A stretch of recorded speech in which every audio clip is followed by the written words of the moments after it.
Hello বন্ধুরা, welcome to my YouTube channel রাখির কিচেনে সবাইকে স্বাগত জানিয়ে আজকে দারুণ একটা রেসিপি শেয়ার করতে চলেছি।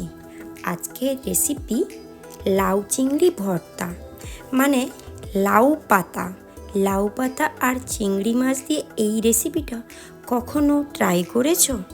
যদিও না ট্রাই করে থাকো, একবার হলেও এই রেসিপিটা কিন্তু বানিয়ে দেখতে পারো।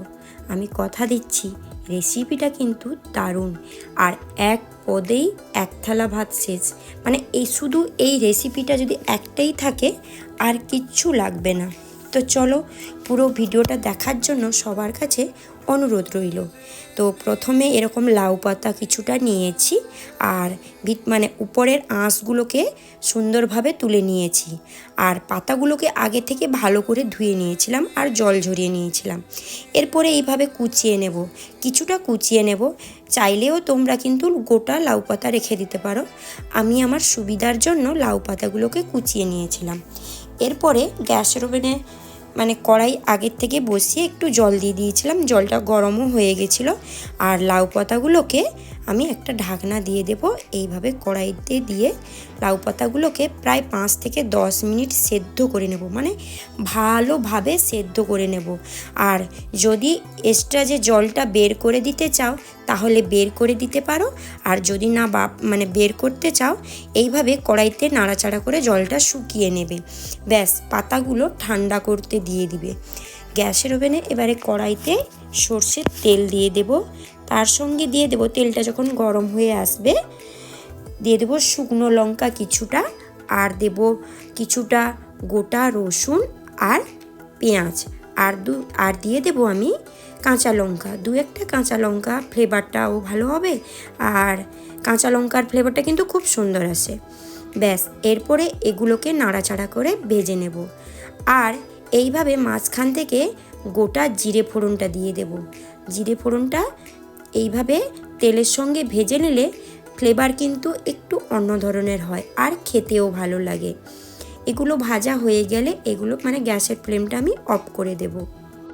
এরপরে এগুলো ঠান্ডা হওয়া অবধি অপেক্ষা করতে হবে। আর আমি নিয়েছিলাম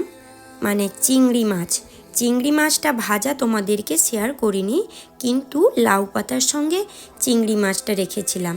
এখানে কুচো চিংড়ি কিছুটা আছে, আর কুচো চিংড়ি লাউ পাতাতে খুব সুন্দর মানাবে।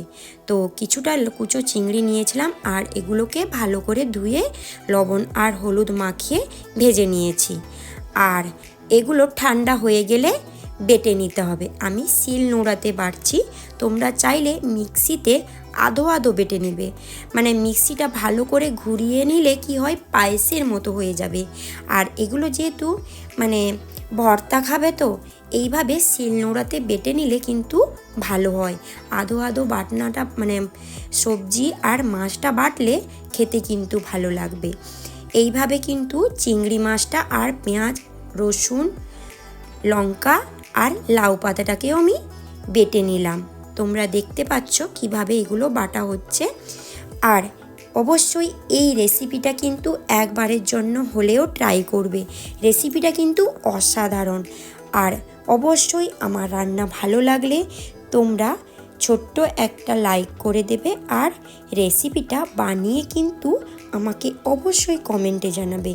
আর আমার রান্না অবশ্যই ভালো লাগলে আমার রান্নাগুলো অনেক শেয়ার করে দিও, আর পাশে থাকা বেল আইকনটা যেন প্রেস করতে ভুলে যাবে না।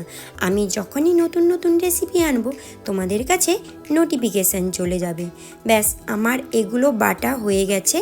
এরপরে ভাজা জিরের গুঁড়ো আর পরিমাণ মতো লবণ আর সর্ষের তেল দিলে একদম রেডি হয়ে যাবে। ভালো করে মাখিয়ে নিতে হবে হাত দিয়ে, দেখতে পাচ্ছ। আর এরকম ভর্তা রেসিপি আর তার সঙ্গে একটু আম ডাল, ব্যাস দারুণ জমে যাবে।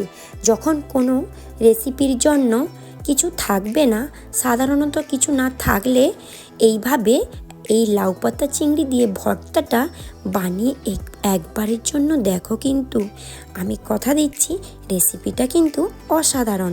আমি তো একবার নয় বহুবার বানিয়ে খেয়েছি, কারণ এটা আমারও ভালো লাগে আর আমার পরিবারের সবার ভালো লাগে। তোমাদের অবশ্যই ভালো লাগবে, আর ভালো লাগলে কিন্তু আমাকে কমেন্টে জানাবে যে রেসিপিটা কেমন হয়েছিল। আর তোমরা এইভাবে কিন্তু বানাবে। লাউ পাতাকে যেভাবে সেদ্ধ করেছি পরিমাণ মতো কিন্তু জল দেবে, যাতে লাউ পাতার থেকে জলটা না ফেলে দিতে হয়, মানে ওটা একটু মিষ্টি মিষ্টি ভাবটা থাকবে। ব্যাস, আজকের মতো এই পর্যন্ত। কাল নতুন কোনো ভিডিও নিয়ে চলে আসবো। ততক্ষণ ভালো থাকুন, সুস্থ থাকুন।